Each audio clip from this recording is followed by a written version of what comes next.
7 अक्टूबर 2023 को इजराइल से अगवा किए गए बंधकों की रिहाई का रास्ता अब साफ हो गया है। इजराइल और हमास के बीच दोहा में हुए समझौते के बाद अब इजरायली सुरक्षा कैबिनेट ने इस डील पर मुहर लगा दी है। इजरायली प्रधानमंत्री बेंजामिन नेतन्याहू के कार्यालय ने शुक्रवार को ये जानकारी दी कि सुरक्षा कैबिनेट की ओर से हरी झंडी मिलने के बाद रविवार को अगवा किए गए बंधकों के रिहा होने की उम्मीद पुख्ता हुई है।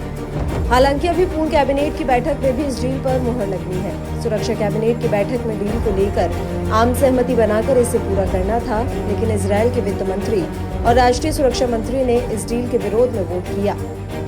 ये बैठक तब हुई जब इजरायल की खुफिया एजेंसी शिन बेट के प्रमुख रोनन बार और मोसाद के प्रमुख डेविड बार्निया रातों रात कतर के दोहा में डील साइन के बाद देश पहुंचे थे। टाइम्स ऑफ इजराइल के मुताबिक दोनों खुफिया अधिकारियों ने मंत्रियों से जल्द डील को मंजूरी देने की बात कही थी और चेतावनी दी थी कि किसी भी देरी से बंधकों के जीवन को खतरा हो सकता है। प्रधानमंत्री नेतन्याहू ने समझौते में देरी के लिए हमास को जिम्मेदार ठहराया। उन्होंने कहा कि हमास ने सौदे का विरोध किया था, लेकिन हमारे सैनिकों की बहादुरी और क्षेत्र में हमारे कड़े कदमों के कारण स्थिति बदली। बैठक के दौरान नेतन्याहू ने बताया कि डोनाल्ड ट्रंप ने इजरायल को समर्थन दिया है कि यदि हमास समझौते का उल्लंघन करता है तो इजरायल दोबारा युद्ध कर सकता है।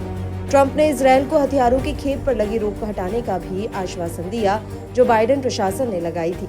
इस समझौते के तहत रविवार से युद्ध विराम लागू होगा। पहले चरण में 33 इजरायली बंधकों की रिहाई होगी, जिसके बाद दूसरे चरण में शेष बंधकों की रिहाई पर चर्चा की जाएगी। हमास ने इस समझौते के तहत शेष बंधकों की रिहाई के लिए स्थायी युद्ध विराम की शर्त रखी है। इजरायल और हमास के बीच युद्ध विराम और बंधक समझौता एक महत्वपूर्ण कदम है, लेकिन इसके क्रियान्वयन में कई चुनौतियां हैं। प्रधानमंत्री नेतन्याहू ने हमास पर समझौते की शर्तें पूरी करने का दबाव बनाया है, जबकि अमेरिकी समर्थन से इजरायल को एक मजबूत स्थिति मिली है।